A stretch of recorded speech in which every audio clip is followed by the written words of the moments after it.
Hello everyone, welcome to Infomrk, my YouTube channel.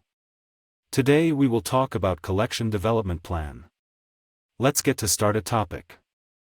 A collection development plan is a comprehensive and well-integrated action plan that focuses on the part of collection management that involves working with decisions in acquiring or securing materials for the library's collection, whether by gifts, loans, exchange programs, or loans superscript 3. Here are some guidelines for creating a collection development plan. 1. Analyze information needs of users. 2. Formulate and implement selection policy to meet those needs. 3. Evaluate the collection regularly. 4. Revise selection policy as necessary superscript 3. I hope this helps. Let me know if you have any other questions.